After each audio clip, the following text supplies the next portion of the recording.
¿Qué pasa, Roger? ¿Cómo estás? Pues bien aquí otra vez, estando contigo, conversando. Segundo programa. Segundo programa. Pero que ya está grabado.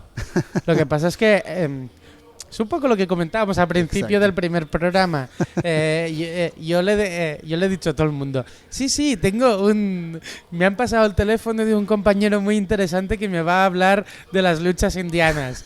Y digo, claro, es que ¿cómo una sola persona me puede hablar de un continente entero? Esta es la cosmovisión europea que nos hace reducirlo a todo.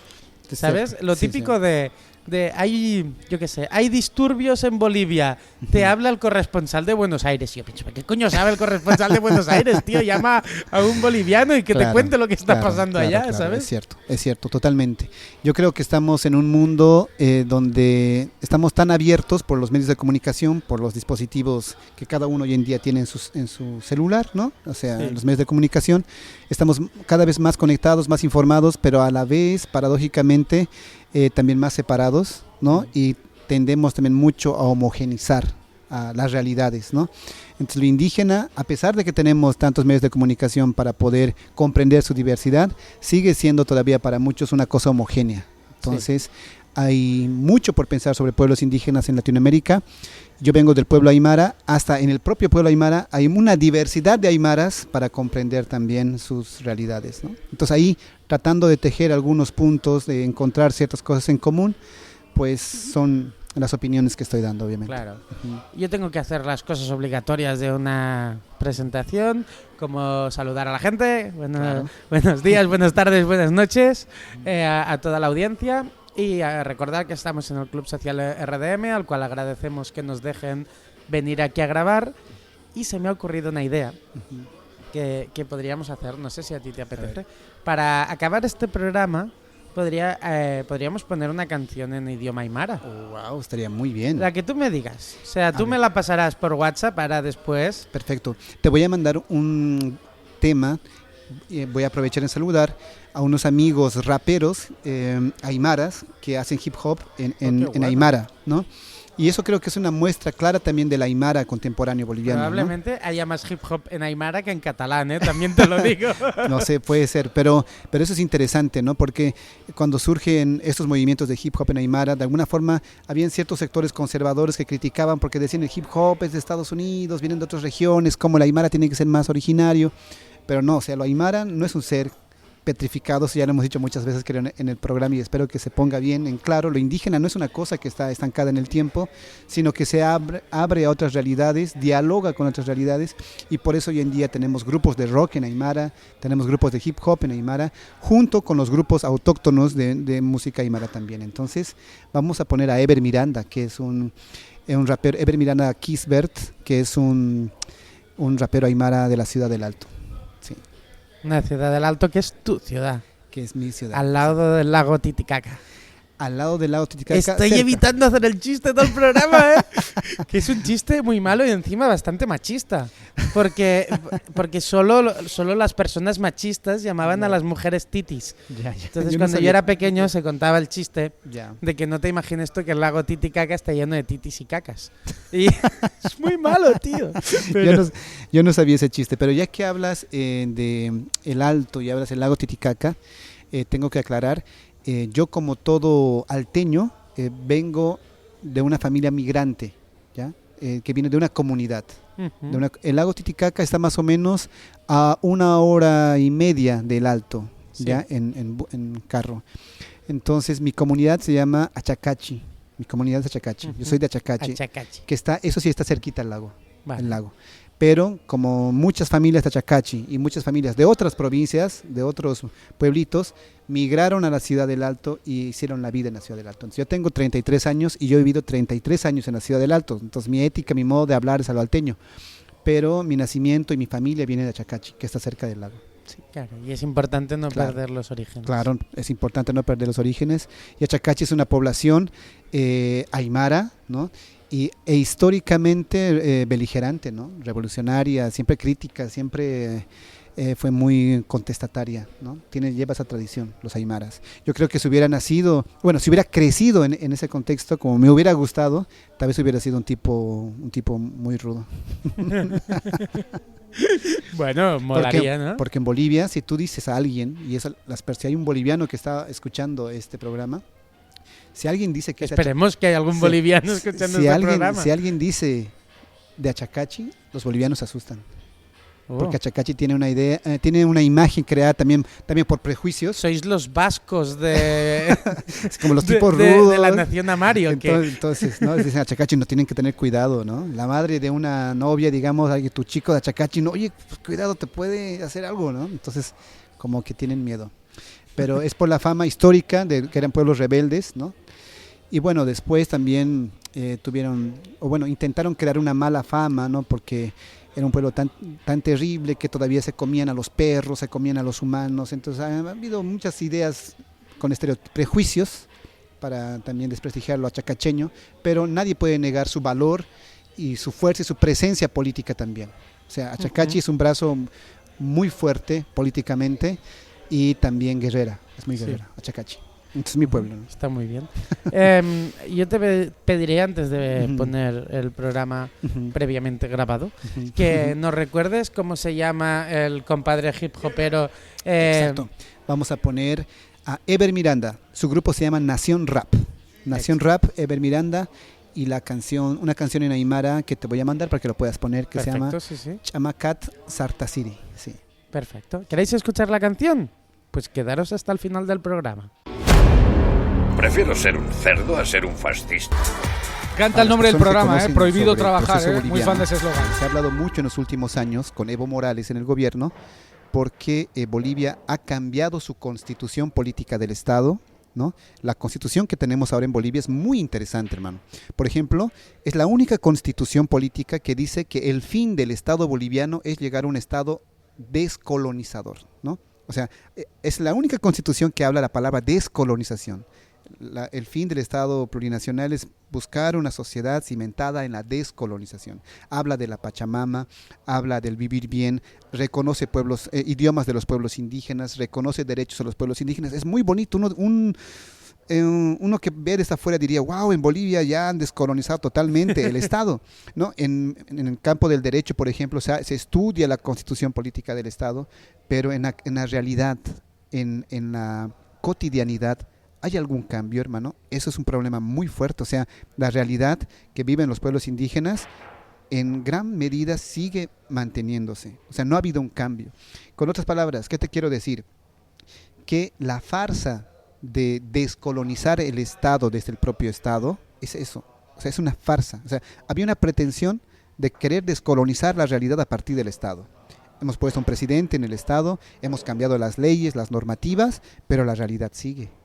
Entonces la ley, la normativa, el Estado como tal, por más descolonizadora que se diga, por más rostros indígenas que hayan en ese espacio, no cambia o no altera la realidad.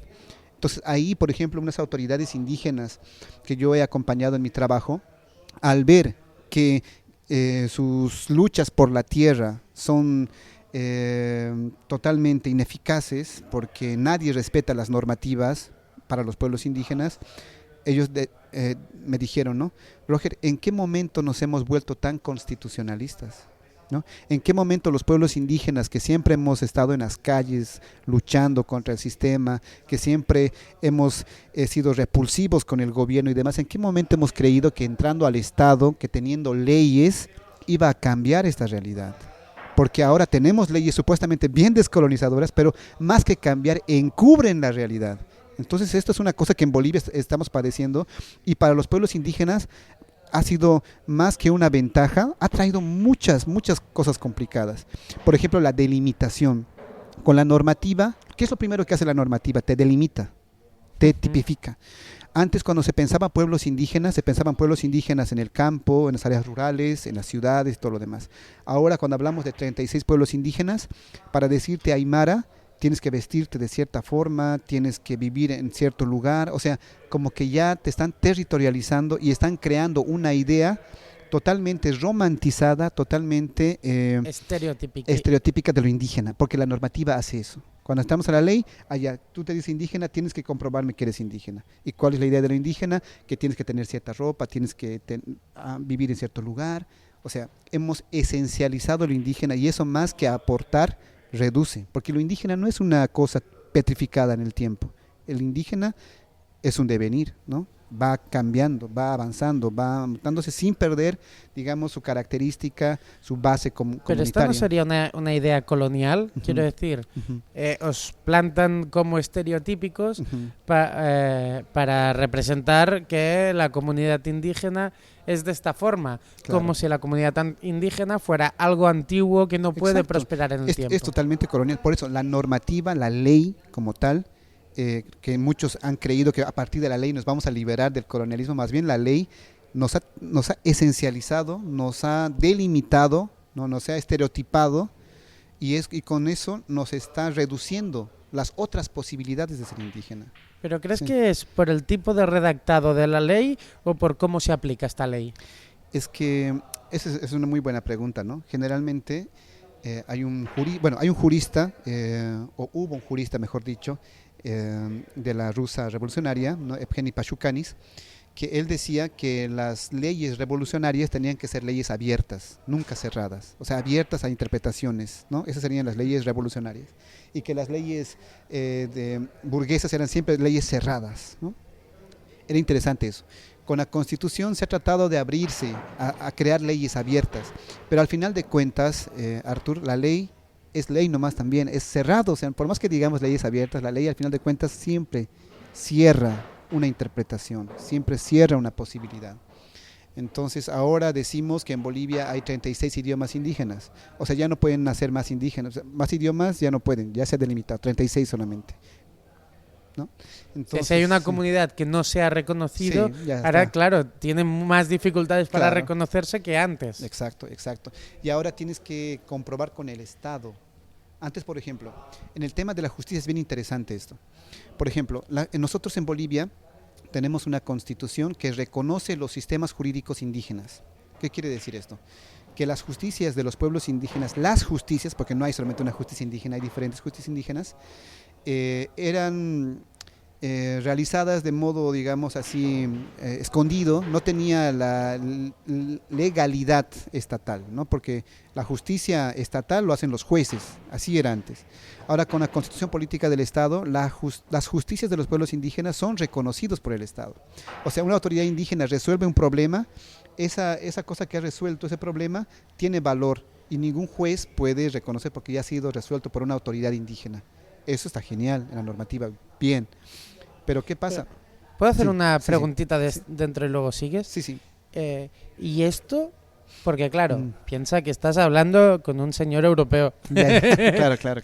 Y desde mi punto de vista eurocéntrico, al final me da la sensación de que la justicia, al menos en Europa y la mayoría de países que yo conozco, es bastante homogénea y funciona de un mismo tipo, como tú bien has dicho antes, con un juez. Sí.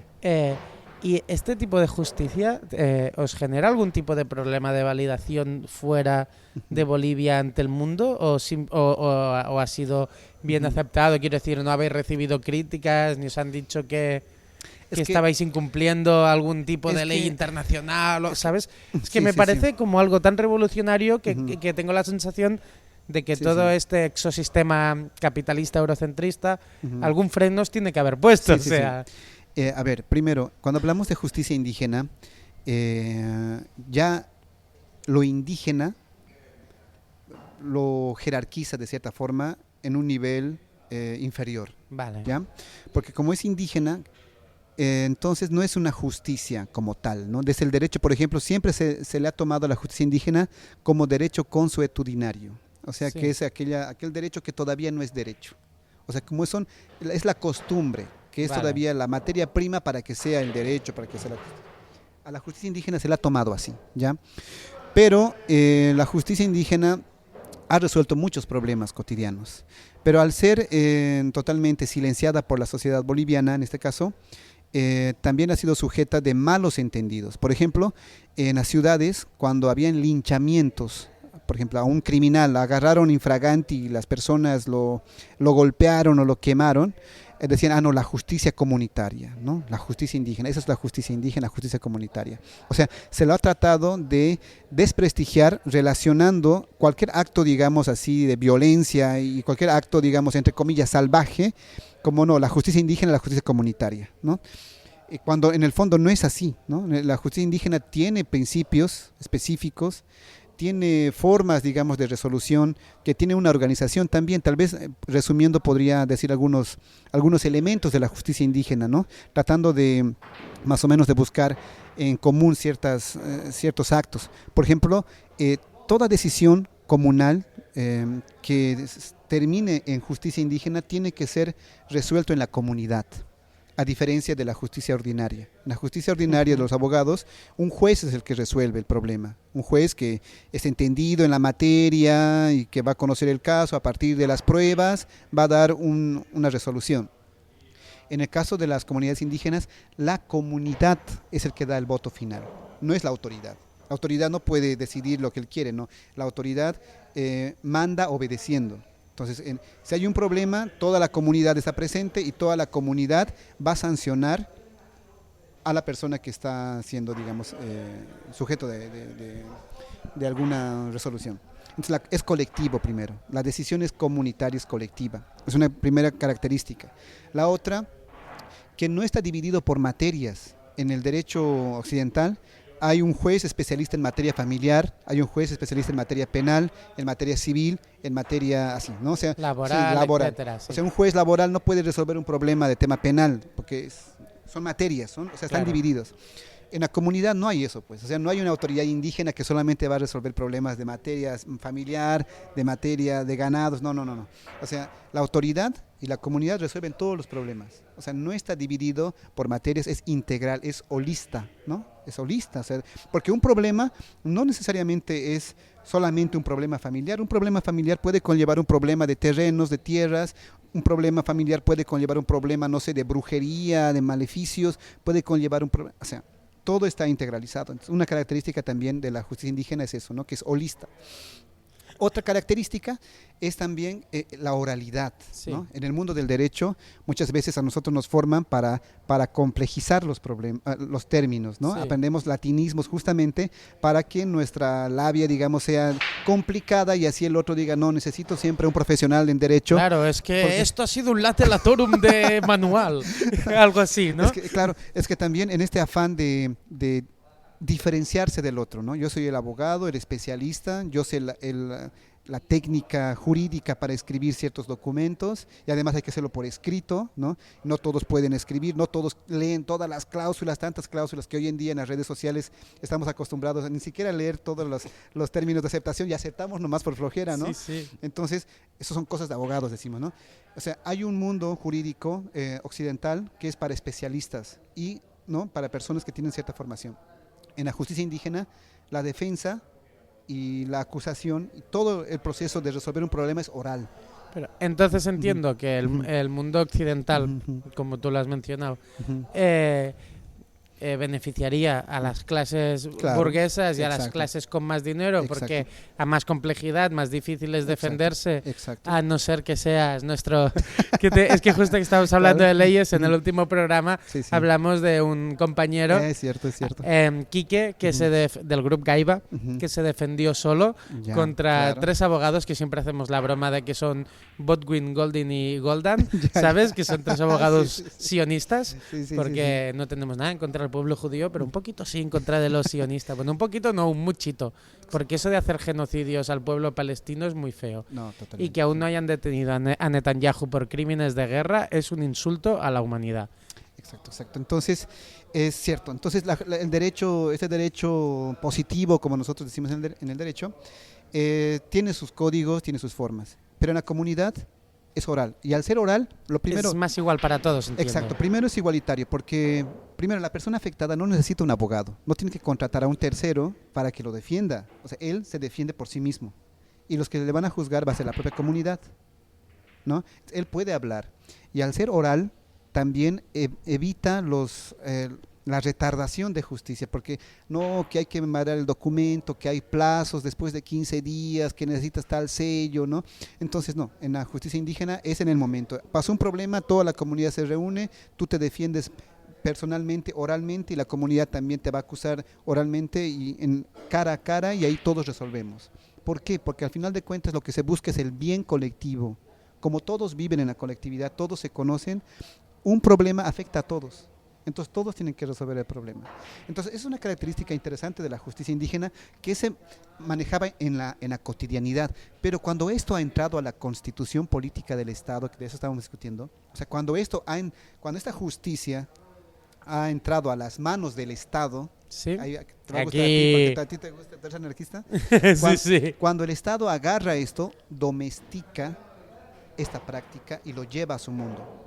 O sea, una cosa es decir, ya estamos reconociendo la justicia indígena, todos hemos aplaudido, qué bien, el Estado ha reconocido, pero hemos entrado a la trampa. Cuando el Estado reconoce la justicia indígena, entonces la justicia indígena se vuelve parte del Estado, se vuelve parte de la burocracia del Estado. Exacto. Entonces, para querer ejercer la justicia indígena, ahora una autoridad indígena tiene que escribir un documento que se llama la consulta de autoridad indígena, y llevar al Tribunal Constitucional Plurinacional para saber si lo que está decidiendo está bien o está mal. O sea, ya no tienen esa autonomía, tienen que validarlo con el Estado. Y al hacer eso se ha vuelto una pieza más de todo lo que es el derecho. Por eso muchos ahora critican y dicen, muchas autoridades indígenas hoy en día en Bolivia ya parecen abogados. Porque las autoridades indígenas hoy en día tienen que saber la constitución política del Estado, los artículos, la OIT, la 169 de la OIT, la normativa internacional, jurisprudencia. Estas autoridades indígenas, para moverse en este contexto, ya se han vuelto otros abogados más.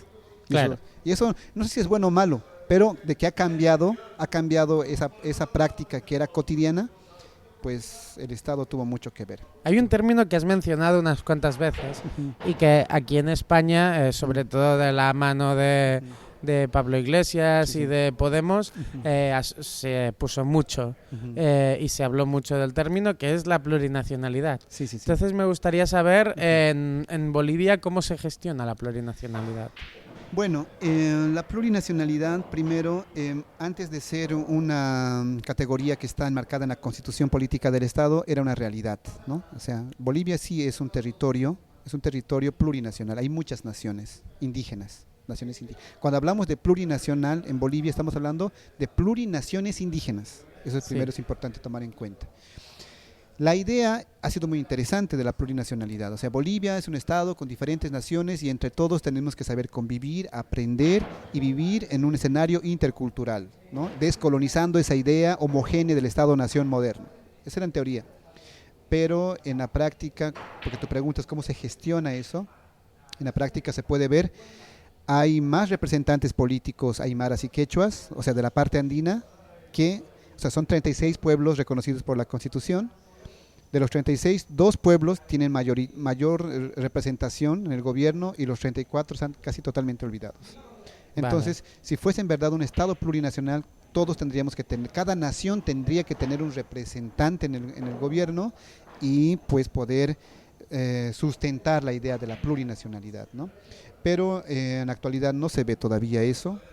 Esperemos que con el tiempo eso vaya cambiando. Se supone que eso se gestiona también con el respeto a la diversidad, y la diversidad pues parte de la lengua, el idioma. En Bolivia, aparte del idioma castellano, tenemos 36 idiomas indígenas oficiales del Estado, lo cual tendría que materializarse todo funcionario público, servidor público en el Estado o en un trabajo, en el colegio, en cualquier lugar, tendría que saber aparte del castellano un idioma indígena, por ley. Pero el idioma, o sea, quiero decir, ¿los idiomas van por regiones o puede haber una región que haya 4 o 5 idiomas porque hay 4 o 5 pueblos que la comparten? Exacto. Por ejemplo, si uno trabaja en La Paz, que es un lugar donde hay muchos aymaras, no va a aprender guaraní, ¿no? O sea, tiene que aprender el idioma que está en la región. Claro. Si uno es un servidor público que trabaja en un pueblo mozetén, entonces tiene que aprender el idioma mozetén, así, depende de la región. Pero ¿qué es lo que pasa hoy en día? Eso que parecía muy bien en la Constitución, hoy en día se ha vuelto un requisito burocrático más. Entonces, un servidor público que quiere trabajar, la normativa dice que tiene que saber el idioma, entonces ya han salido muchas escuelas, cursos de idiomas donde ni siquiera enseñan bien el idioma, pero sí te emiten un certificado. Entonces uno paga, ya tiene el certificado de que habla el idioma, y para postular a tal trabajo pone como requisito, no me piden que yo hable como tal, sino me piden un documento, aquí está mi documento y listo. Entonces se ha vuelto, como decimos en Bolivia, un saludo a la bandera más, o sea, eso. Me gusta esa expresión de un saludo a la bandera más. Sí. Entonces, en lo normativo se habla de la plurinacionalidad, en la práctica está costando todavía salir de ese Estado republicano homogéneo. Es todavía un desafío. Por eso es importante mantener este proceso de cambio, como se llama en Bolivia. Hay muchas cosas que se puede hablar por la política boliviana del gobierno del MAS, pero el mantener el proyecto del Estado plurinacional es un gran desafío. Todavía no estamos viviendo a plenitud lo que dice la Constitución Política del Estado. O sea, estamos viviendo un Estado plurinacional en lo nominal, pero en lo cotidiano sigue siendo una república de Estado homogéneo boliviano, racista, discriminador. Sí. O sea, un país más. Un país más. Y eso es por la cultura jurídica que nosotros tenemos. Eso también sería interesante. Aquí estoy aprendiendo, bueno, quiero aprender cómo es el mundo de la cultura jurídica en España. ¿Por qué? Porque en Latinoamérica, por ejemplo, hay un teórico colombiano muy bueno que se llama Mauricio García Villegas, ¿ya? Él es un jurista colombiano de la crítica jurídica. Él dice una cosa muy interesante, ¿no? Él dice que los latinoamericanos habríamos mal heredado, ¿no?, una cosa de Bolívar, que sí. era Bolívar, al liberar estos territorios, creía que después de liberarlos, él creía ingenuamente que una ley, una constitución podía resolver todos los problemas. Entonces, con Bolívar nosotros hemos aprendido ese fetiche de la constitución, de que cuando hay un problema, no, tenemos que cambiar la constitución, leyes, o sea, queremos resolver problemas concretos, cotidianos, con leyes. Y la experiencia latinoamericana, la experiencia boliviana sobre todo, es que con leyes no es suficiente para cambiar la realidad. Entonces, ¿qué te refieres? ¿A cambiarla también con jurisprudencia? O Es que tiene que ver con el cotidiano. ¿O de una forma más social, claro, educativa? Social, educativa. Por eso ahí la cultura jurídica es bien importante. Por eso, a ver, en Bolivia tenemos un Estado plurinacional, tenemos leyes muy descolonizadoras, pero uno se tiene que poner a preguntar, los bolivianos, los aymaras, en nuestro cotidiano, ¿cuán acostumbrados estamos a manejar la ley para defender nuestros derechos? Hace rato te decía que los aymaras en el Alto ni siquiera pagan impuestos, no les interesa el Estado porque el Estado nunca ha estado presente para ellos. Entonces, ¿tú crees que uno va a querer agarrar la ley para defender un cierto derecho? Entonces es bien complicado, hay que entender también la dinámica, la lógica de los pueblos con relación al derecho. El derecho, la normativa, para muchos de los pueblos indígenas, más que un lugar de seguridad, ha sido un lugar más bien de miedo y de mantenerse al margen. Y de represión, seguramente. De represión, porque con la normativa te iban a pedir impuestos, con la normativa te quitaban tu tierra, por la normativa te decían todo. Entonces, ver la ley como algo que más bien te puede emancipar es bien complicado. Yo creo que eso va a demorar un buen tiempo. Claro, porque cuando tú no confías en las leyes, no las usas para defenderte, pero los que sí confían en las leyes las pueden usar para reprimirte. Exacto, totalmente. Entonces es una cultura jurídica boliviana que hoy en día está con ese monismo jurídico, ¿no? Porque nosotros hablamos de pluralismo jurídico, que en Bolivia está reconocido, pero sigue funcionando a partir del monismo jurídico. Tanto que todavía muchas autoridades o muchos pobladores indígenas, al saber que ya están reconocidos sus sistemas jurídicos por la Constitución, muchos indígenas no confían en su propia jurisdicción. Quieren sí o sí resolver un problema con un sello de un juez, porque para ellos eso tiene más valor. Por más que en la ley diga que ya las dos autoridades son igualitarias, pero la gente sigue queriendo del juez porque dicen, no, eso es lo que realmente funciona. Es colonialidad. Sí. Mira, hace poco vi, gracias a una amiga en común que tenemos, que desde aquí lo podemos saludar. Ah, claro. Hola, Crislen. Un saludo para Crislen, sí. Me hace mucha gracia hacer estas gilipolleces. Pues vi que Enrique Dussel, que es un filósofo de la liberación americana, murió esta semana, tristemente.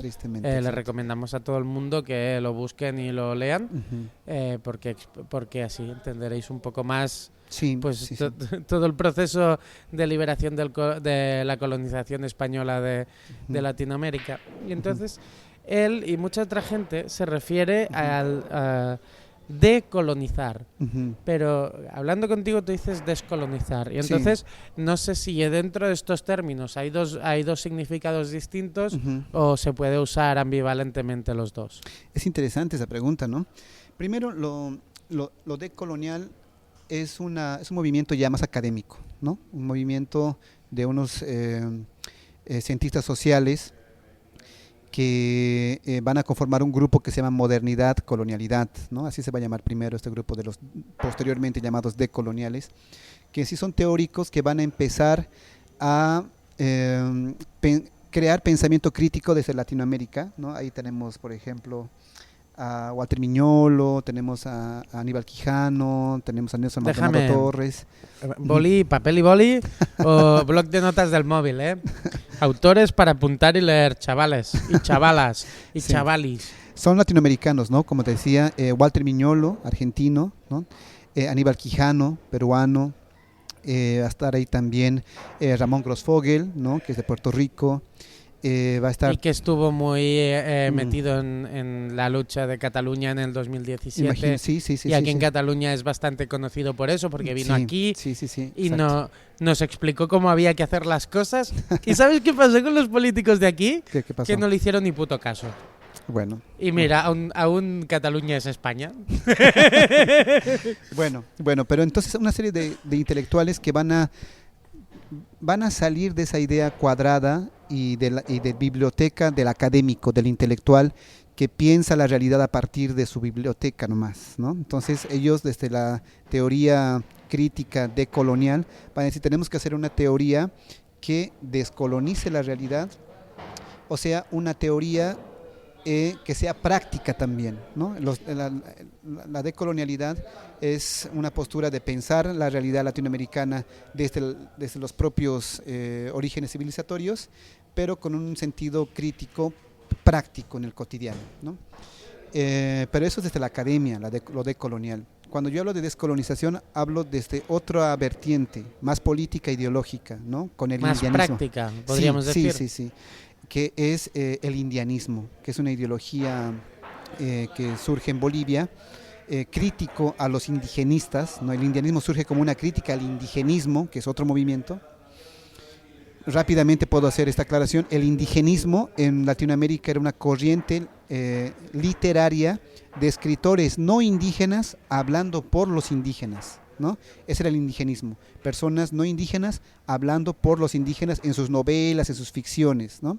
Y que en el fondo escribían por los indígenas para asimilar a los indígenas, para civilizarlos y llevarlos al Estado. Entonces ahí surgen voces críticas indígenas, aymaras, quechuas, que dicen, nosotros no podemos dejar que personas no indígenas hablen por nosotros y nos quieren asimilar.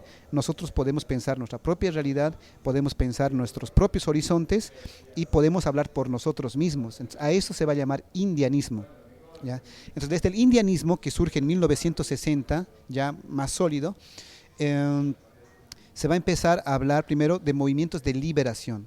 Van a pensar la liberación india, la liberación indígena, la liberación de los aymaras. Se hablaba de liberación. Después ya, cuando van a llegar las lecturas de los africanos con los movimientos de descolonización, van a hablar también de descolonización, ¿no? La descolonización y la liberación de los colonizados. Esa va a ser la categoría ideológica, política más práctica que se va a vivir en Bolivia. Y después esas teorías y esos movimientos, esas acciones van a llevarse al plano teórico, ¿ya? Y ahí va a surgir esta escuela de lo decolonial, que citan mucho, por ejemplo, a Fausto Reinaga, si alguien está interesado en el indianismo boliviano. Fausto Reinaga, uno de los intelectuales más así grandes del indianismo, que va a pensar toda la teoría que hoy en día hablan, bueno, no toda, no seré tan exagerado, gran parte de las teorías críticas que hoy en día se hablan en el movimiento decolonial, en el indianismo y los pueblos indígenas ya se discutía y ya se hablaba de eso, pero no eran obviamente referenciados, no son citados, porque eran indígenas hablando de movimientos, digamos, subalternizados. Pero cuando estos debates entran ya a las academias de Estados Unidos, porque el movimiento decolonial también está en Estados Unidos, como es pensar Latinoamérica desde Estados Unidos, ahí ya tiene más presencia, ¿no? Bueno, Ramón Grossfogel que lo hemos comentado antes. Él es profesor de la Universidad de Berkeley en California. Sí, Berkeley, sí. Walter Mignolo de la Duke University. Todos estos autores como piensan Latinoamérica críticamente, pero desde Estados Unidos, ¿no? Entonces hay muchos indianistas desde el sur global, pues hacemos la crítica, decimos, bueno, es bonito también pensar los movimientos subalternos con todas las comodidades desde Estados Unidos también, Bueno, se puede hacer una crítica también. Pero hay una teoría interesante ahí que es importante reflexionarlo, obviamente es interesante. La cuestión, por lo que yo he podido escuchar de Ramón Grossfogel, él dice que no ha venido un señor blanco y les ha dicho, mira, a partir de ahora este es vuestro despacho y haced esto, sino que es la propia lucha de las personas colonizadas que viven en Estados Unidos la que han conseguido que esto se llegue a hacer. Y por ejemplo, él explicaba que creo que desde principios de los años 90 que están cada vez con el mismo presupuesto, cada vez menos, porque intentan que todos estos estudios de la decolonización tengan la menor importancia posible. Es cierto. Yo justamente hablando con un académico de Estados Unidos, me decía algo que yo nunca me había dado cuenta, porque de Estados Unidos se habla mucho, ¿no? Con Walter Mignol y todos los demás sobre la decolonialidad y todo esto. Y yo sé qué interesante, porque en el fondo estamos analizando epistemologías, unas otras filosofías, como la filosofía de la liberación de Enrique Dussel y demás.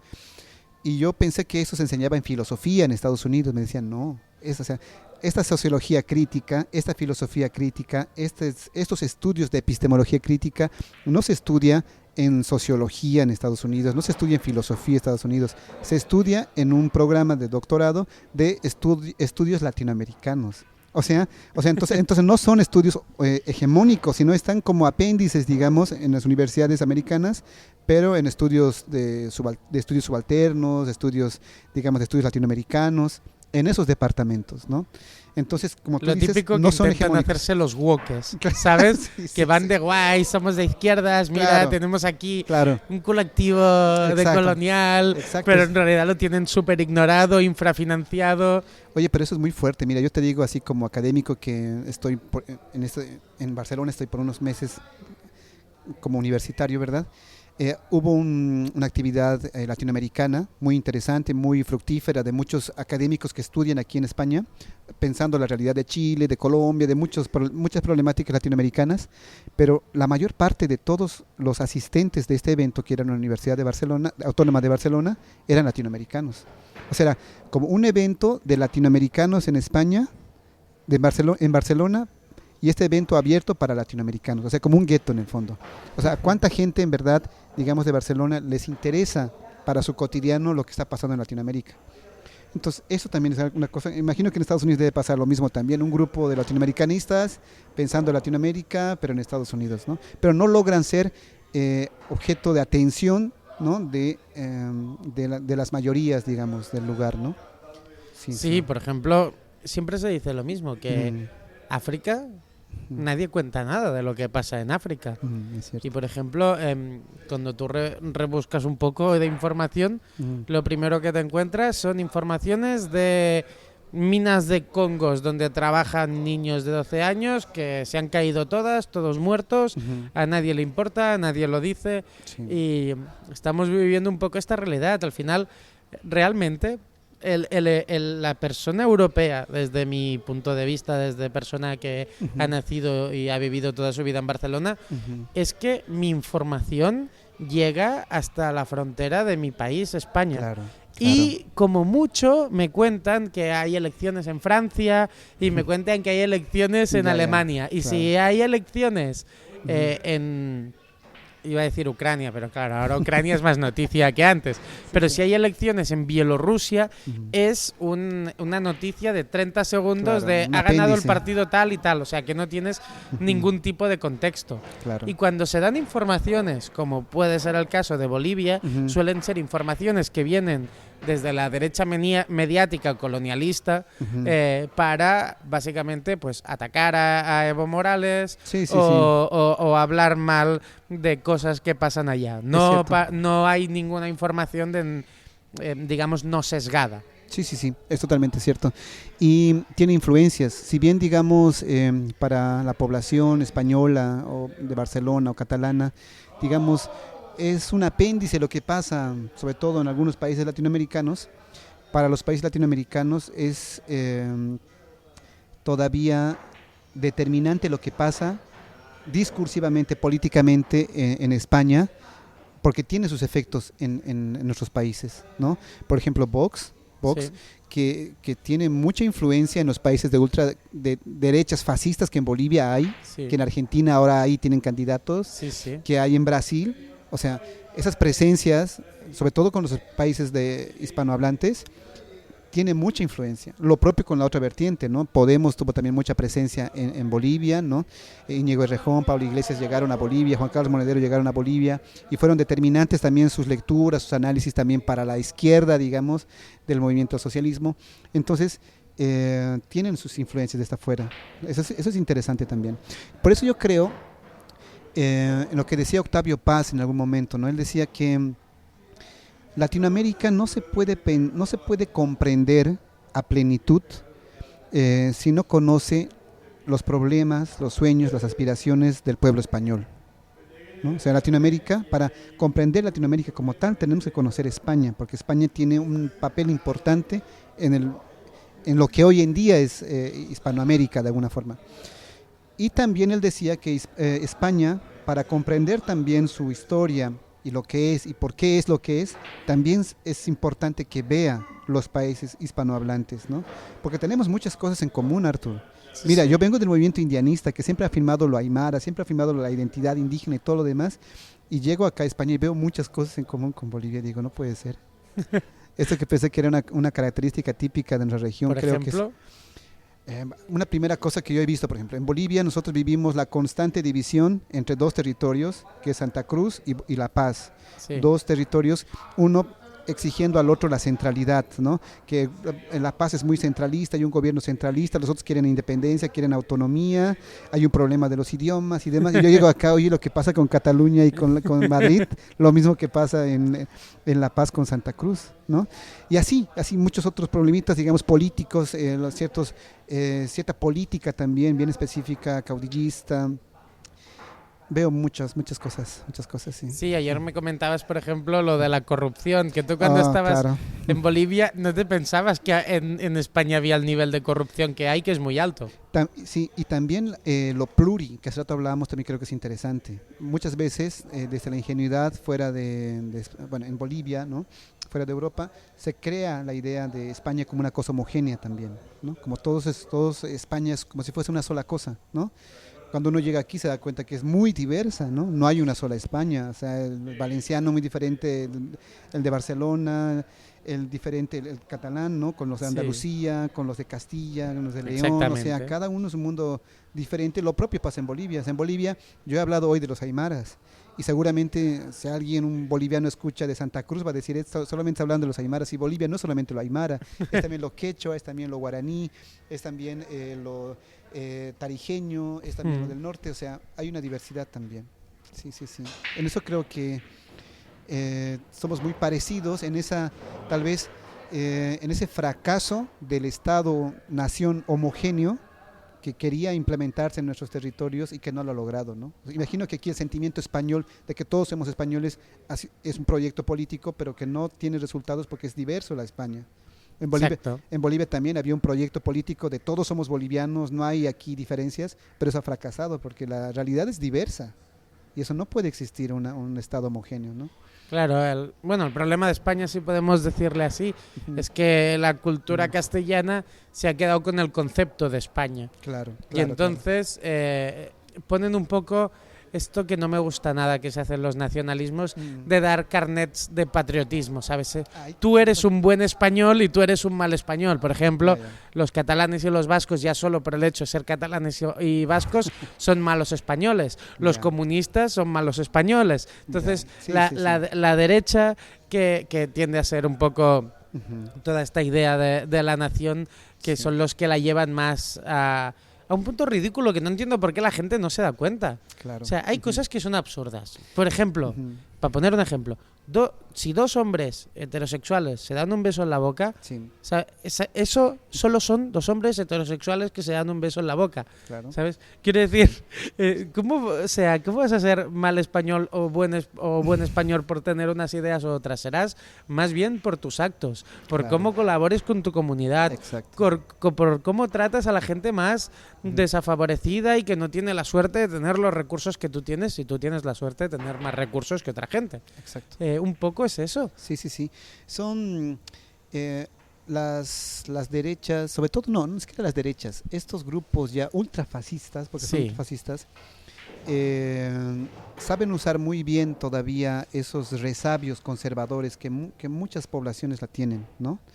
Sobre todo cuando ven afectados sus intereses, ¿no? En Bolivia, por ejemplo, los militantes de estos liderazgos ultraderechistas son personas que han perdido muchos privilegios con el gobierno del movimiento socialismo, porque antes, hermano Artur, en Bolivia, la presidencia o entrar a ese mundo de la política era solamente para personas con ciertos apellidos y de cierta clase social.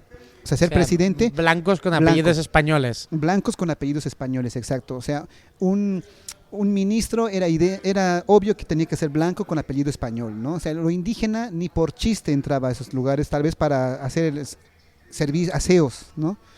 Pero una cosa buena que trajo Evo Morales es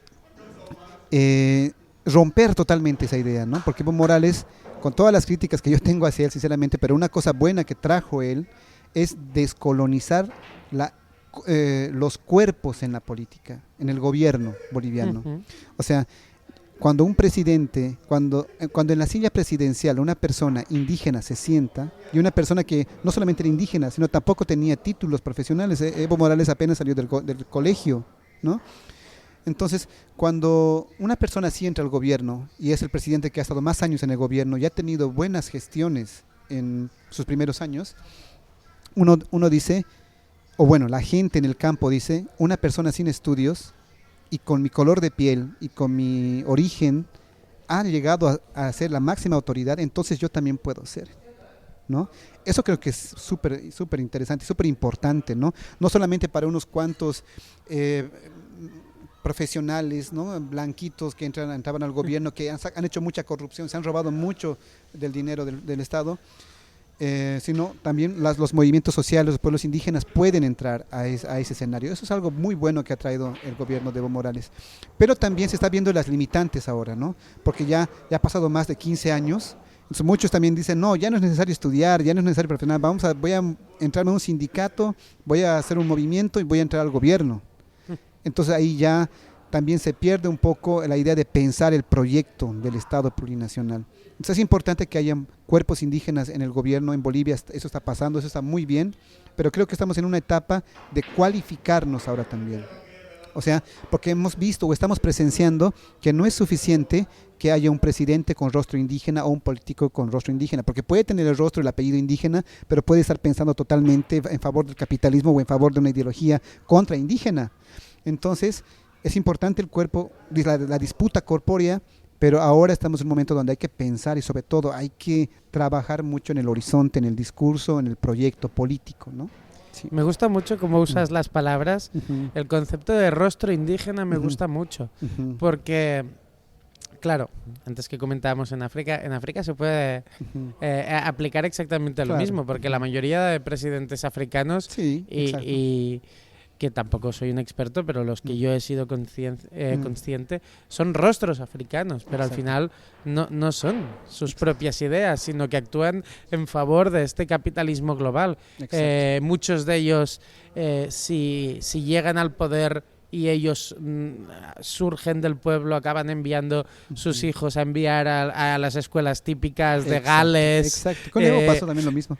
Como, claro, es eso, donde va la futura reina de España, o sea, las élites se acaban juntando y acaban actuando un poco todos iguales. Sí, totalmente. Por eso es importante pensar el proyecto, ¿no? O sea, pensar cuál es el plan a largo plazo, ¿no? En Bolivia, antes del 2006, cuando Evo Morales ya empieza su presidencia, el discurso era tenemos que entrar los indios al gobierno, así, ¿no? Los aymaras al gobierno, o sea, como una cosa corpórea, porque la apuesta era transformar el escenario, ¿no? Hay muchos blancos aquí y no necesitamos, este era el balance. En Bolivia hay 2 Bolivias, decía Fausto Reinaga, una Bolivia india y una Bolivia blanca. La Bolivia blanca es minoritaria poblacionalmente en Bolivia, pero la Bolivia blanca minoritaria es la que está siempre en el poder. Entiendo que es la económicamente más dotada normalmente. Claro, y también que tenía más accesos, tenía estudios y estaba en el gobierno siempre, ¿no? Entonces Fausto decía, y la Bolivia india, que es la mayoritaria, está siendo servil a esta minoría. Entonces la Bolivia india tiene que entrar al gobierno, decía, esa era la apuesta. Ahora hay muchos rostros indígenas en el gobierno, pero la mentalidad sigue siendo esta mentalidad servir al capitalismo, servir a intereses muy individualistas, ¿no? Y sobre todo un desligarse de la comunidad, porque aquí también es importante, Artur, mencionar que trabajar en el gobierno también te aleja de la comunidad, porque el Evo Morales de hoy, al Evo Morales del 2006, o sea, es muy diferente, totalmente diferente. Yo he conocido muchas autoridades. Digamos que está domesticado por el sistema, ¿podemos decirlo así? Sí, podemos decirlo así. Y hay muchas respuestas al porqué de eso, hermano. Porque yo he conocido gente dirigente de base que tenía mucha legitimidad en sus comunidades indígenas, que fueron elegidos porque eran totalmente legítimos en su comunidad, lo han elegido para que puedan ser diputado. Llega a ser diputado y cuando llega a la Cámara de Diputados, pues cambia totalmente todo su carácter, porque son indígenas que han estado viviendo todo el tiempo en la comunidad, con el contacto diario con su gente, pero al estar en el escenario burocrático del Estado, ya cuando uno es diputado, pues en Bolivia le dicen honorable señor diputado, tiene un chofer, sí. ¿No? Tiene un auto, cada vez que va a un lugar, tiene un señor de protocolo que se lo limpia el asiento, le dice honorable aquí, comida allá, le tratan regalos, o sea, hay una estructura jerárquica estatal, al menos la boliviana, que a uno cuando está ahí dice, bueno, entonces todos estos tratos que yo tengo, entonces yo soy importante y yo soy diferente a los demás, ¿no? Y empieza a desligarse ya de la comunidad y empieza a actuar como un político más. Eso es porque, si bien ha habido un cambio jurídico, normativo, en la práctica burocrática y en el cotidiano del poder sigue manteniéndose esas relaciones verticales de servilismo a las autoridades, y muchas autoridades indígenas que han entrado a la política estatal han sido víctimas de esto, han cambiado totalmente. Y eso es el típico reclamo en Bolivia. Cuando uno habla con pueblos indígenas de bases, dicen, nosotros hemos votado por nuestras autoridades indígenas, pero una vez que han entrado al gobierno ya se han olvidado de nosotros, han cambiado. O sea, como es el Estado como una estructura también que te domestica y te hace sentir que estás en un mundo de privilegios, ¿no? Con sueldos altos, y que la gente te trata con mucha reverencia y demás, entonces uno ya pues empieza a desligarse. ¿No hay algún partido que me imagino que, por lo que te voy a decir, será más de izquierdas y sobre todo pues más asambleario y así, que tenga alguna forma de combatir esto? Por ejemplo, aquí en Cataluña hay un partido que se llama la CUP, la Candidatura de Unitat Popular, que ellos, cuando se presentaron las primeras veces al Parlamento catalán, para que no les pasara esto, básicamente los candidatos no podían repetir elecciones.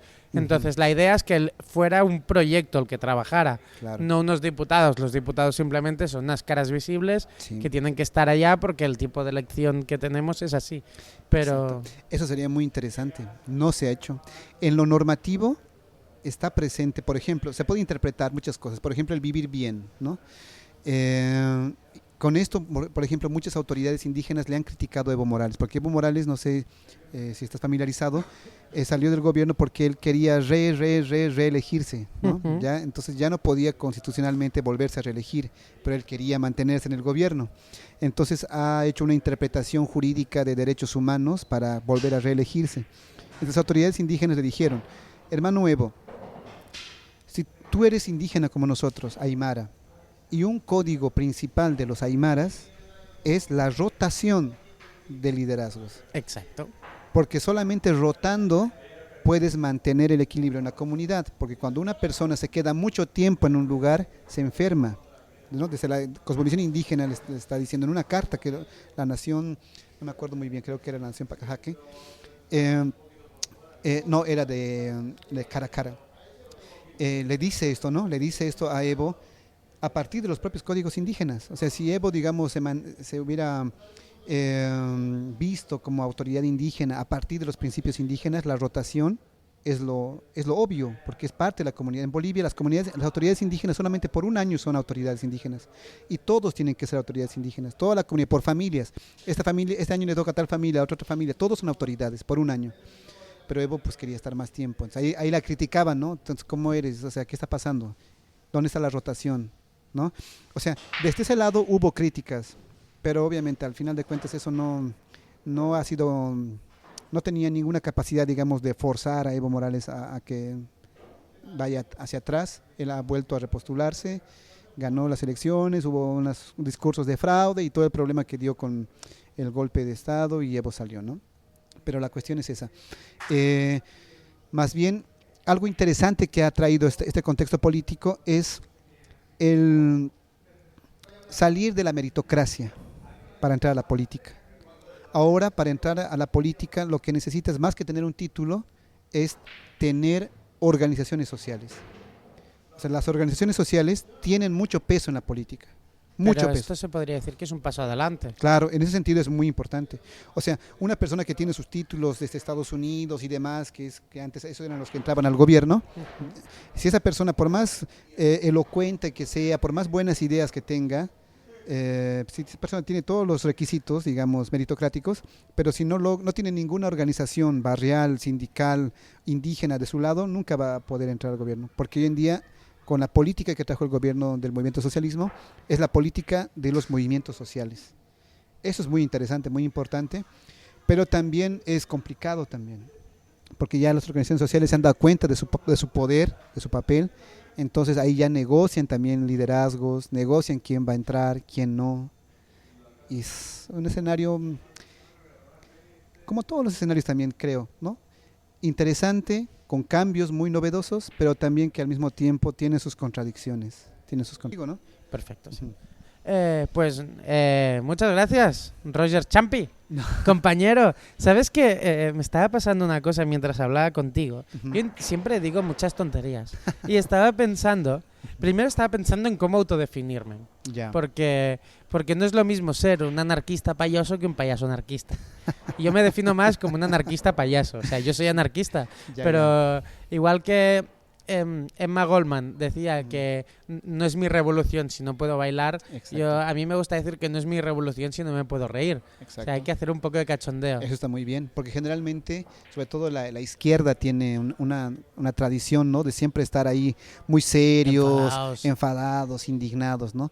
En Bolivia también el indianismo de alguna forma, claro, ¿no?, también el contexto daba para eso, ¿no?, siempre estar encabronados, ¿no?, emputados, como decimos nosotros. Pero también nuestro pueblo es reír, ¿no? La fiesta también está presente, la fiesta también, bailando con el cuerpo también se hace la revolución, también se ocupa espacios, ¿no? Por eso me gusta mucho que en Colombia ahora se está hablando del vivir sabroso, ¿no?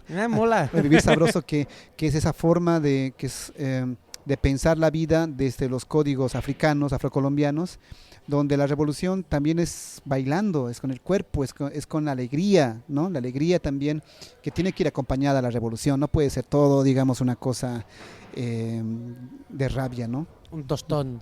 Exacto. Tal cual. Sí. Pues nada, compañero, muchas gracias por haber venido. Formas parte del movimiento Curva. Sí, el colectivo Curva. El colectivo Curva, que forma parte del movimiento indianista. Exacto. No, Artur, muchas gracias por tu espacio.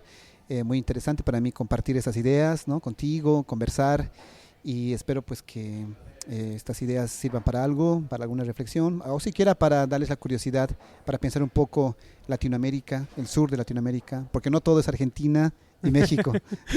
hay un continente entero. Hay un continente entero, exacto.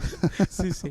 Pues nada, como siempre, damos las gracias en este caso a nuestro invitado por venir, y sobre todo a nuestros y nuestris oyentes.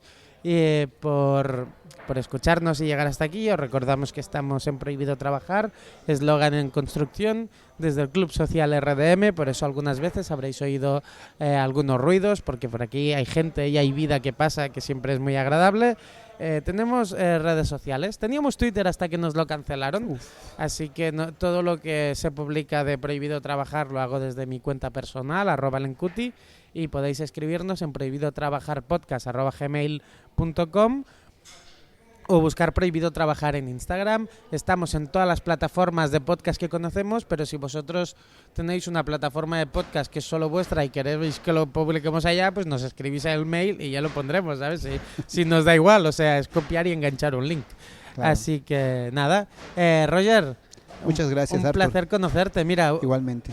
Vuelven los bombardeos, con los que hemos empezado el primer programa. Sí, bueno. Y ahora, final del segundo, mira, vuelve el mismo ruido. Creo que podemos hacer un poco de silencio y nos vamos con este ruido. ¿Qué te parece? Me parece muy bien.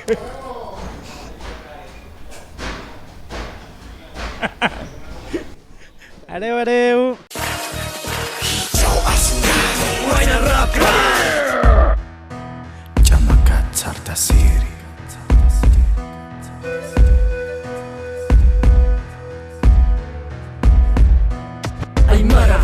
Kanji, abya jala manta hatari kukuna Nyukan cikai pikau sa kunci Warang ka wata manta baca Caira kutak ni wanci Hai pas ni yu Runa kuna nispa Ni tatang na cikuna cikju Ayu runa kuna kas dan cikta Arsus ki Jesus ki ci Vitamis ki winya liar sunya taki Winya kakanya taki Hani wa Hamda kas nyataki Humas na yas Hajadar sunya taki Hamda kasi nyampi Ampi Warang kanakawa Warang kanakawa Ay marmar kahawi lang titu pakatari Uka sutina kakel kanya perkaro kel kanyani Ay marakejo hasata siwa Jamang bi hudas kiwa Ay marakejo hasata siwa Jamang bi hudas kiwa Ay marakejo hasata siwa Jamang bi hudas kiwa Ay marakejo hasata siwa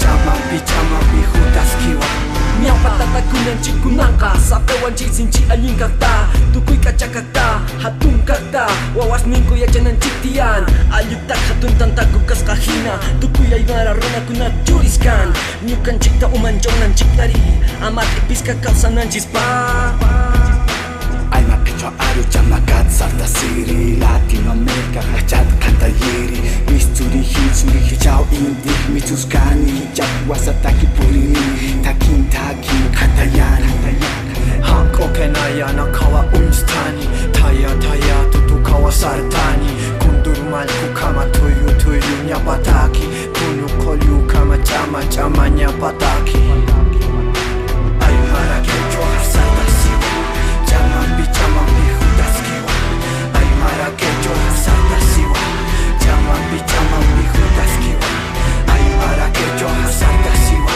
Jamang bi hudas kiwa Ay marakecho hasata siwa Jamang bi hudas kiwa